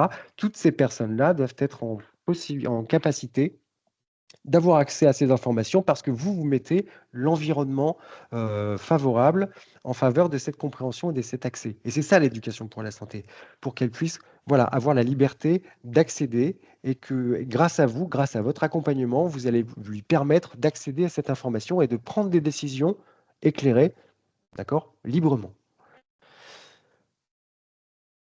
J'appuie sur le. Est-ce qu'on peut passer à la diapo suivante? Depuis tout à l'heure, j'appuie sur le bouton, mais ça ne marche pas. L'éducation pour la santé, donc les valeurs et méthodes, donc ça reprend un peu ce que je viens de vous dire en synthèse, hein. Donc les valeurs, donc c'est avoir une approche globale et positive de la santé. Oui, on part toujours, alors contrairement à ce que je disais tout à l'heure dans le cadre de la prévention, où on part de la pathologie, des statistiques, d'accord? On veut réduire l'incidence, on veut réduire la prévalence, ok, ça c'est dans le cadre de la prévention, où effectivement la mécanique est ainsi. Mais l'éducation pour la santé, là, on ne part pas de la pathologie, là, on part de l'individu. Au centre, on met toujours l'individu, d'accord? On part de ses représentations, dans le cadre des méthodes que vous voyez sur la droite. On prend en compte la demande de l'intéressé si nécessaire. On essaie de faire en sorte de, rappelez-vous, j'étais parti sur le principe de la cartographie, d'essayer d'avoir une cartographie de ses priorités, en fait, qui pourrait, en fait, du coup, nous aider à adapter un discours et une approche au regard de nous, nos objectifs qu'on a dans notre discours de sensibilisation, par exemple, hein. Et j'ai noté effectivement que la première place était donnée à l'individu dans la construction et l'appropriation des savoirs. Effectivement, c'est l'apprenant qui est au centre de l'apprentissage. Donc, on donne à l'individu le rôle de sujet-acteur. Et c'est tout l'objet en fait de l'éducation pour la santé, où je vous donnerai un exemple juste après sur le diabète de type 2. C'est que effectivement, on fait en sorte, et je le répète, de créer l'environnement pédagogique favorable qui va permettre l'accès facilité à l'information de tout individu. Reconnaître, pardon, on peut revenir sur la précédente, excusez-moi. Si on reprend les valeurs sur la gauche, je parlais de l'approche globale et positive, de la reconnaissance aussi du sens des comportements. J'insiste là-dessus dans le sens où effectivement, si vous avez des interprétations, des discours de personnes qui ne correspondent pas à vos valeurs, ne vous semblent pas appropriés, ne soyez pas dans le jugement, ne soyez pas soyez dans l'acceptation. On accepte en fait. Donc c'est pas forcément simple. On peut avoir aussi quelquefois ce qu'on appelle des réflexes correcteurs où on veut corriger, on veut donner le bon conseil tout de suite. C'est parfois contre-productif parce que la personne peut se sentir très moralisée. Du coup, vous allez couper un petit peu la relation de confiance entre elle et vous. Donc ça, c'est des petites choses qui ne sont pas des petites choses en fait, hein. Ça peut paraître un détail, mais c'est très très important et c'est à prendre en considération. Pour le reste, j'ai déjà abordé, c'est plutôt synthétique, hein. Effectivement, j'insiste sur le fait de ne pas aborder, de passer de messages basés sur la peur, ne pas être moralisateur, ne pas être dans la culpabilisation ou l'injonction ou l'infantilisation. Tout ça, on oublie. Tout ça, c'est hors démarche promotion de la santé. C'est un petit peu de la prévention à la mode années 60 et on n'en est plus là. Même si, effectivement, on peut encore avoir des messages un petit peu basés sur la peur, quand on voit fumer tu, etc. C'est à réfléchir. Ce sont des messages qui, quand c'est pas accompagné, ça peut poser question. Donc voilà, tout ça, c'est à réfléchir. Ce qu'il faut se dire, c'est que quand vous portez un message de prévention, réfléchissez à l'impact que ça peut avoir, à la façon dont vous le dites, à la façon dont vous abordez les choses, à qui vous vous adressez. Voilà, il y a il y a plein de petits signes à prendre en considération et qui sont largement abordés lors de formations que nous proposons, où effectivement vous avez l'occasion de jouer de participer à des jeux de rôle, etc., de vous entraîner et d'apprendre à vous casser la figure, à dire des bêtises, etc., parce que c'est là où on a le droit de le faire, c'est bien dans un environnement de formation plutôt que de le faire dans votre stand dans quelques semaines auprès de différents publics, d'accord? Donc, et là, moi, en vous disant ça, je ne veux pas vous faire peur, je veux juste vous conseiller, vous mettre en garde de prendre un peu de recul et de réfléchir à déjà comment moi je me situe face au sujet que je vais aborder. Je vais aborder le sujet, une sensibilisation sur le comment manger équilibré, etc. Sur la problématique du surpoids ou mettons de l'obésité infantile. Mais avant d'aborder quoi que ce soit comme sujet, faut toujours se poser la question sur, eh bien moi, comment je me sens par rapport à ce sujet-là? comment je me sens. Quel rapport j'ai avec l'obésité, par exemple? Qu'est-ce que j'en pense? Et se poser la question et tout ce qu'on pense sur ce sujet-là, pouvoir être en capacité de le mettre dans sa poche et de ne pas se laisser influencer par ça, parce que ça peut avoir un biais dans notre façon d'interpréter ou d'agir ou de passer des messages. Donc, ce sont des choses qui sont pas simples du tout et qui font partie, quelquefois, des erreurs qu'on peut commettre, même pour tout professionnel, hein, mais c'est ce qu'on appelle effectivement des réflexes correcteurs, d'accord, qui nous font dire ou parler trop vite ou corriger trop vite, quelquefois. Donc voilà. J'en ai fini avec cette diapo, merci. Les objectifs de l'éducation pour la santé, donc en synthèse, donc c'est d'informer, sensibiliser de manière adaptée, mais ça on l'a déjà évoqué, c'est de développer l'esprit critique, comme on l'avait évoqué tout à l'heure, de renforcer les compétences psychosociales, être en capacité de gérer son stress, de prendre des décisions, de résoudre des problèmes, d'avoir confiance en soi, d'avoir conscience de soi, d'avoir conscience des autres, de favoriser l'autonomie, de développer le pouvoir d'agir. D'accord? Et de contribuer à un environnement favorable à la santé. Voilà. En synthèse, hein, donc, tout ce qu'on a déjà abordé précédemment. Enfin, l'exemple dont je vous parlais, donc là, dans le cadre de l'éducation pour la santé, on prend l'exemple de la prévention du diabète de type 2. On peut avoir comme objectif, par exemple, la sensibilisation des participants aux facteurs de risque du diabète de type 2, d'informer sur les signes précoces de la maladie et l'importance du dépistage précoce, de promouvoir les bonnes pratiques alimentaires et physiques pour prévenir du diabète de type 2.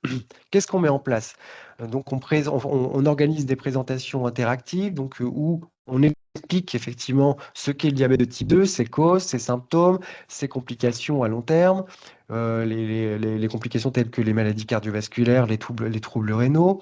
On peut aussi utiliser des outils tels que les capsules vidéo courtes qui seraient un point de départ et un sujet de débat et d'échange autour du sujet, et puis avec un apport théorique juste après sur le sujet d'une manière adaptée, d'accord? Donc ça, c'est une forme d'intervention dans le cadre de l'éducation pour la santé parce que ça va favoriser l'expression du public, mais encore faut-il savoir gérer un groupe et mener une séance en éducation pour la santé.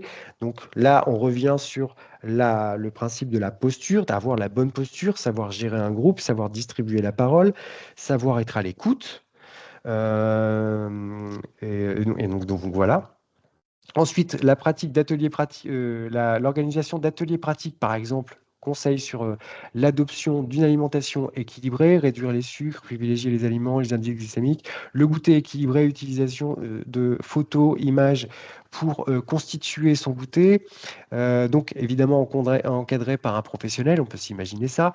Donc, voilà, là, on est sur le principe aussi de participation, où là, les gens sont acteurs de leur santé, où on les fait participer concrètement à un atelier de cuisine avec des conseils théoriques, d'accord, où effectivement, on peut aussi leur apporter des informations d'une manière adaptée, en facile à lire et à comprendre, que ce soit avec des images ou autres, parce qu'on s'adapte à tout public. On peut aussi travailler sur la démonstration de recettes, comme stipulé sur l'exemple, des recettes entre guillemets saines et faciles et économiques à réaliser pour intégrer les bonnes habitudes alimentaires. Alors, les bonnes habitudes alimentaires, ça c'est entre nous évidemment, mais c'est pas, il y a aussi une façon d'afficher les choses et de proposer les choses. On parlera d'habitudes favorables à la santé plutôt que de bonnes habitudes alimentaires. Là, c'est une erreur, par exemple. On pourrait être, voilà, d'aucuns pourraient être susceptibles et se dire, tiens, bah, du coup, moi, j'ai pas les bonnes habitudes alimentaires. C'est un petit peu, voilà, on est déjà un petit peu dans une forme de moralisation, d'accord? Donc là, je vous ai montré une espèce de contre-exemple. Si vous deviez effectivement donner un titre à votre intervention, là, sur la démonstration des recettes saines, voilà, il y a une façon d'aborder les choses qui font que voilà, on évite, on essaie de décortiquer tout ce qu'on fait, tout ce qu'on dit pour éviter de casser la confiance, la relation de confiance avec le public. D'accord? Concernant ici, là, dans l'exemple, on a aussi des séances de sport douce, donc avec la présentation d'exercices physiques accessibles. On a aussi l'intervention de témoins, donc témoignages et échanges. On inviterait des personnes atteintes du diabète de type 2 à partager leur expérience et les adaptations de leur vie au quotidien. Et enfin, on a cette fameuse évaluation où effectivement, dans le cadre de la démarche de promotion de la santé, on évalue auprès des participants et aussi auprès des intervenants, en fait, hein, l'impact de l'action de l'éducation pour la santé sur le comportement alimentaire et physique des gens qui ont participé. Donc, ça fait partie effectivement de cette démarche afin de pouvoir étudier un petit peu le processus, à savoir si ça s'est bien passé, s'il y a des choses à revoir, de se remettre en question perpétuellement pour faire au mieux à chaque fois qu'on mènera en fait des séances en éducation pour la santé ou des séances de prévention ou de sensibilisation. Donc voilà. Voilà pour l'exemple. S'ensuit effectivement, au regard de tout ça, justement, par rapport à l'exemple que je vous ai présenté, qui était assez complet, hein, d'accord, parce que là, il s'agit à la fois de prévention, de séances d'éducation pour la santé, et qu'est-ce que ça nous amène en guise de compétences. Donc là, il y a différentes compétences qui sont nécessaires pour pouvoir mener à bien tout ce qu'on a vu précédemment, qui font l'objet de formations au regard des besoins que vous pouvez rencontrer pour pouvoir mener à bien des actions de sensibilisation ou d'éducation pour la santé. Donc, nos formations. On en avait un peu échangé avec Lorraine qui nous a envoyé qui a relevé des besoins en fait, hein, globalement des gens qui adhèrent à France Asso Santé qu'elle a pu relever. Et au regard de ça, moi j'ai relevé des formations qui correspondaient à ça. Donc je pense que le tableau, c'est sur la diapo suivante. Mais avant d'aborder ce tableau, je vais quand même parler du catalogue qui est organisé comme ça. Alors voilà, vous avez accès à un catalogue effectivement donc directement là sur le QR code que vous pourrez flasher, mais aussi sur le site de Promotion Santé Hauts-de-France. Donc vous l'avez en numérique et ce catalogue est organisé en différents domaines, hein, comme je vous l'avais précisé au tout début de mon intervention, hein. Donc, le domaine des concepts en santé, donc tels que la prévention, l'éducation pour la santé. Qu'est-ce que la santé? C'est quoi la différence entre la promotion de la santé, la prévention, l'éducation pour la santé? On aborde tous ces sujets-là. La littératie en santé, c'est quoi la littératie en santé? Donc, la littératie en santé, vite fait pour information, c'est la capacité d'accéder à l'information, de la comprendre, de l'analyser et de l'appliquer. Mais ça, il y a une formation dédiée sur ce concept de littératie en santé, donc qui est un concept très important à maîtriser, oui, une notion à avoir qui est quand même très importante dans le cadre de la promotion de la santé. Ensuite, vous avez le domaine en vert, méthodologie de projet et travail de réseau, donc sous-entendu partenariat, où on abordera des formations relatives à la méthodologie de projet, hein, comment établir un diagnostic territorial de santé, quelles sont toutes les étapes d'un projet de santé, du début à la fin. Donc tout ça, on l'aborde avec des exemples de projets, avec vos exemples à vous, avec votre expérience, avec donc au regard de vos besoins. On adapte effectivement au regard des publics qui viennent s'inscrire. On vous envoie un questionnaire des attentes et ce qui fait qu'on établit un petit profil des gens qui vont participer aux formations. Et de là, on adapte le contenu en l'occurrence les exemples et les mises en situation pour être au plus proche de vos besoins et puis de vos réalités de terrain. D'accord? Et ça, c'est une approche globale qu'on a sur toutes les thématiques. Enfin, en rouge, vous avez le domaine de la participation des habitants. Donc, comment faire participer en fait les usagers dans mes interventions en santé. Comment mener une action, une séance en éducation pour la santé. Ensuite, en bleu, vous avez des formations relatives à l'accompagnement individuel et collectif, où là, on travaille sur effectivement comment construire en fait ces séances et ces séquences dans le cadre d'une séance que je voudrais monter en éducation pour la santé. Vous avez aussi d'un point de vue individuel comment aborder, comment gérer les ambivalences, comment gérer les refus, comment favoriser le changement de comportement favorable à la santé des individus. Donc là, on parlera d'approche motivationnelle ou d'entretien motivationnel, où là, vous avez des formations dédiées sur le sujet. On a aussi effectivement des formations dédiées à la ludopédagogie, donc très important. Donc la ludopédagogie, qui sont des techniques d'animation, des outils d'animation qui favorisent, qui suscitent l'intérêt et qui favorisent en fait comment je pourrais dire, donc, c'est un outil pédagogique qui va favoriser la compréhension et la sensibilisation des publics à différentes thématiques de santé, thématiques qui ne sont pas forcément faciles à aborder, qui seront facilitées par la mécanique du jeu. Et là, nous avons une spécialiste dans notre équipe qui est Annelise Hainaut, hein, qui est chargée de mission au sein de l'équipe promotion santé et qui également forme. Donc, comme je disais tout à l'heure que Christelle et moi, on était deux sur le territoire. En fait, on est quatre sur le territoire, hein. J'ai dit, voilà, mais sauf qu'on a deux formateurs qui sont spécialisés dans des domaines tels que la ludopédagogie. Donc Annelise Hainaut qui se fera le plaisir de vous présenter, je pense, dans quelques temps, des techniques d'animation et puis surtout la technique de la ludopédagogie. Donc, c'est l'apprentissage par le jeu. Et nous avons aussi une formatrice, mais qui est très spécialisée sur la médiation en santé, qui est Delphine Delcourt. Donc voilà, pour parfaire ma présentation de l'équipe et dans le cadre de la formation. Pour terminer la présentation et l'organisation du catalogue, pour rappel, on a différents niveaux, hein. On a un niveau sensibilisation, on a un niveau initiation et un niveau approfondissement. Savoir que les formations courtes, ce sont les formations en sensibilisation. On verra globalement les concepts, on développera les savoirs. On a des formations un peu plus longues qui vont d'une journée à 2 jours, en fait, qui sont les formations du niveau initiation, d'accord? Où là, effectivement, on commence à aborder, à initier, en fait, effectivement, comme le titre le dit, hein, les stagiaires aux thématiques qu'ils ont choisies, hein, et effectivement, on prend le temps de les mettre en situation, donc sur des exemples et des situations fictives.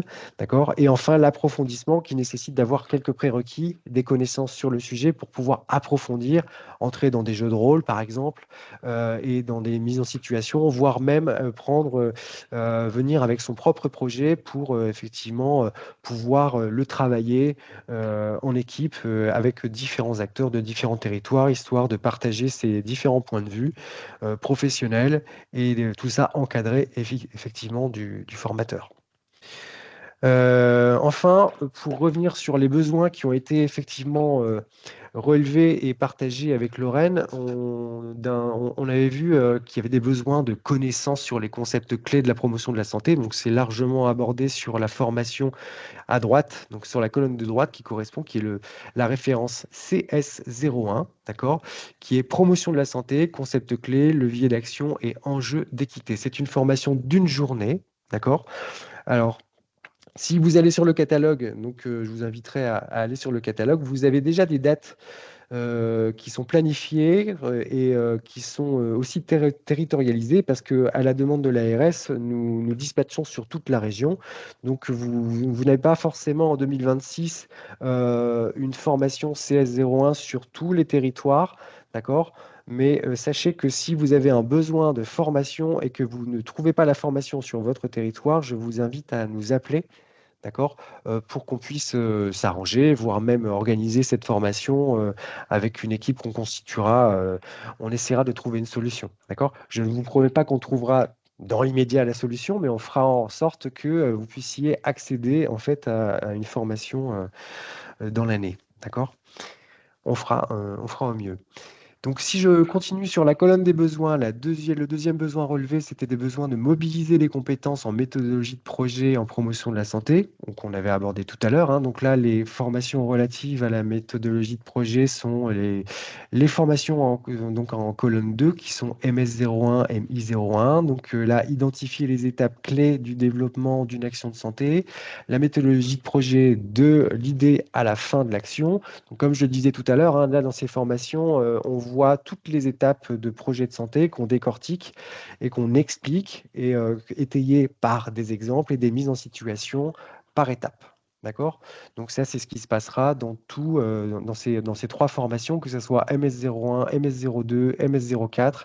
On reprend tout ça dans cette démarche. Ensuite, toujours dans les besoins, on revient sur la colonne de gauche. Donc, comment mobiliser des partenaires dans mes projets? Donc, à ça correspond une formation également qui est MS03, mobiliser le partenariat d'un projet en promotion de la santé, où là, effectivement, on reprend toute la méthode et toute la méthode nécessaire pour pouvoir mobiliser et surtout dynamiser son partenariat. Comment conserver son partenariat? Parce que c'est une petite bête bien fragile, le partenariat. Voilà, ça fait l'objet d'une formation qui va effectivement de la petite formation de sensibilisation de 3 heures à la formation de 2 jours, hein, MI03, où effectivement on est toujours sur le principe de mise en situation, jeu de rôle, et puis échange de pratiques. On revient sur la colonne de gauche sur les besoins, où là, donc le besoin, c'était de comment faire participer les habitants, usagers, citoyens à mes actions. Donc là, les formations correspondantes sont les PS01 et PI01. Donc là, on traitera de la démocratie en santé, comment faire participer les habitants, usagers, citoyens dans mes projets en promotion de la santé et intervenir sur la question de santé auprès d'un groupe. Quels sont les repères? Et ça, on en avait parlé tout à l'heure dans le cadre de l'éducation pour la santé. Comment je mène une séance en éducation pour la santé pour pouvoir susciter l'intérêt et puis m'assurer de l'accès adapté des informations que je veux délivrer auprès du public. Comment je fais en sorte de faire monter en compétence le public? Comment je fais en sorte d'évaluer, de savoir quels sont, si le public est en capacité de maîtriser et d'appliquer ce que je lui ai envoyé comme information. Voilà, tout ça, on le voit dans le cadre de ces formations-là. Et enfin, découvrir, dans le cadre des besoins, il s'agissait de découvrir des techniques d'animation en tenant compte des valeurs et des principes de la promotion de la santé. Et bien voilà, vous avez PS02, PI02, PS03, PI03 sur la conception et l'animation, évaluation des séances collectives en éducation pour la santé, utiliser la ludopédagogie en promotion de la santé auprès des groupes d'enfants et adolescents. Voilà, tout ça, ces formations-là vont vous outiller, d'accord, un maximum pour pouvoir, dans vos quotidiens professionnels ou bénévoles, peu importe, mais dans vos interventions de sensibilisation ou de prévention, vous aider en fait à mener au mieux toutes vos interventions, d'accord? Dans le cadre de la posture, dans le cadre des outils d'animation, voilà, tout ça, on peut vous l'apporter dans le cadre de nos formations. Je pense que j'ai fait le tour sur les formations et effectivement, là, vous pouvez effectivement vous inscrire via ce lien ou alors appeler directement à ce numéro. Donc, alors, question Lorraine, est-ce que le diapo, tout le monde va pouvoir le recevoir ou y accède d'une manière, ou il y a un replay tout simplement, Alors, il c'est y ça? aura un replay qui sera mis à disposition sur notre site internet et le diaporama sera aussi mis en lien sur le site internet. À partir du moment où on a votre autorisation à vous pour le partager, on le met en lien aussi. Autorisé, sans problème. Et comme ça vous donne accès effectivement à la fois à nos coordonnées pour pouvoir vous inscrire ou pour nous poser moult questions à froid, parce que là, à chaud, vous n'aurez peut-être pas toutes les questions aujourd'hui, mais vous en aurez peut-être après, ou des questions relatives au catalogue. Effectivement, hein, le catalogue est assez fourni parce qu'il contient une trentaine de formations, donc n'hésitez pas à nous poser toutes les questions que vous voulez dans le cadre de ces formations. Nous serons ravis de vous y répondre et on a tendance à être assez réactifs. Donc, je pense que j'en ai fini pour ma présentation et je laisse enchaîner Lorraine. Merci David. Peut-être juste avant de conclure, il y avait des questions dans le chat. Donc il y avait quelqu'un qui demandait des exemples d'actions concrètes menées par des représentants d'usagers. Là, je vous renvoie vers le portail. Donc vous avez le lien d'accès dans le chat et sur le PowerPoint parce que vous avez effectivement le recensement d'actions qui sont menées un peu partout en France par des associations ou par des RU. Donc, ça peut vous permettre de voir un petit peu des illustrations d'action. Et il y avait une question qui était, alors je pense qu'il s'adresse plutôt à Anne-Lise. Alors, il me semble qu'elle est connectée donc c'était une question de Davia sur existe-t-il des outils adaptés permettant de soutenir l'auto-évaluation et la réflexion auprès de jeunes présentant une déficience intellectuelle? Donc ça, c'est vraiment une question spécifique sur des outils pour des jeunes avec une déficience intellectuelle. Donc je pense que c'est plutôt une question pour Anne-Lise. Je ne sais pas si elle est connectée, si elle peut répondre dans le chat. Sinon, effectivement, je pense qu'il faut prendre contact directement avec Anne-Lise pour ce sujet en particulier. J'imagine que c'est des approches qui sont peut-être dans les formations autour des outils. Je viens d'autoriser Annelise à activer son micro. Si jamais elle Ah, souhaite prendre la parole, c'est possible de son côté. C'est parfait.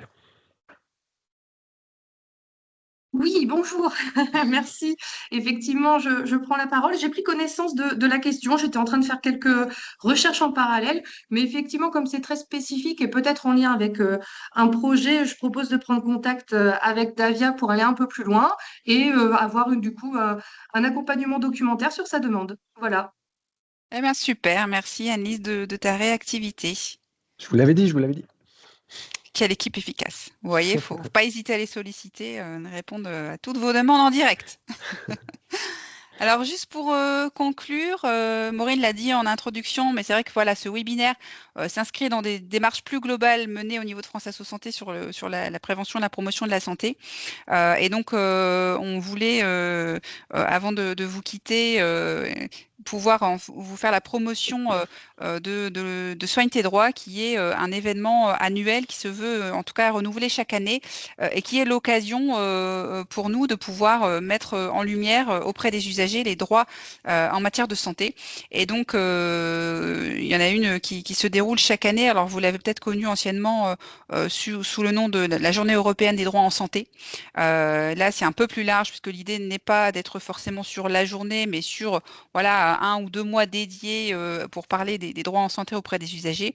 Et donc, cette année, on a voulu mettre à l'honneur comme thématique le droit à la prévention pour dire qu'effectivement, c'est un levier, on l'a vu, pour agir sur les inégalités de santé et améliorer la santé des habitants. Mais c'est aussi un droit. Et donc, on aimerait effectivement cette année mettre en lumière le droit à la prévention qui est inscrit dans la protection à la santé. Et donc, on organise un webinaire de lancement de Soigne tes droits qui aura lieu le 12 mars de 14 heures à 15 h 30. On vous a mis le petit QR code pour que vous puissiez vous inscrire, mais vous aurez de toute façon des informations prochainement par mail, puisque à l'occasion de Soigne tes droits, on invite les représentants d'usagers, les établissements de santé, les associations du territoire à mener des actions pour faire connaître ce droit à la prévention auprès des usagers. Et donc, on vous invite à vous inscrire. Vous pouvez déjà vous inscrire pour ce webinaire et vous aurez de toute façon les informations complémentaires. Et j'en profite aussi pour voilà, remercier les équipes de promotion Santé Hauts-de-France pour leur présence à nos côtés. Ils seront aussi présents puisque Anne-Lise, que vous avez entendue, nous accompagne à créer des nouveaux outils pour parler du droit à la prévention et pour que vous puissiez être outillés pour mener des actions à l'occasion de Soigne tes droits sur la prévention. Et donc, on fera ce webinaire avec Anne-Lise de promotion Santé Hauts-de-France. Et donc, merci beaucoup pour votre présence et pour en tout cas votre accompagnement à nos côtés sur ce sujet important qui est la prévention et la promotion de la santé. Et donc, voilà, on vous invite en tout cas au prochain webinaire le 12 mars. Soyez nombreux. Merci beaucoup Lorraine, merci aux équipes de Promotion Santé Hauts-de-France. Merci à vous. C'est un plaisir de pouvoir travailler avec vous et de pouvoir monter en compétence les représentants des usagers. Et de manière plus générale, alors je vous invite forcément à vous inscrire au prochain webinaire. Ça sera l'occasion de se retrouver et de pouvoir échanger sur la prévention. Mais de manière plus générale, la délégation propose tous les mois un webinaire d'environ 1h30, 2h sur divers sujets. Donc restez connectés. Les prochains webinaires vont aussi être annoncés prochainement. Je pense pour les rues, on parlera semaine sécurité patient, on parlera de certification, on parlera de santé environnement, plein de sujets qu'on va aborder avec vous au cours de l'année. Donc vraiment, n'hésitez pas aussi à vous tenir informés et à regarder les mails et nos réseaux sociaux pour pouvoir vous inscrire sur tous ces sujets-là. Donc je remercie encore nos intervenants et puis les participants qui ont été aussi très actifs dans le chat et qui ont fait la richesse de ce webinaire aujourd'hui. Et je vous souhaite à tous une très belle journée. Au revoir. Merci. Merci, bonne journée à tous. Bonne journée à tous.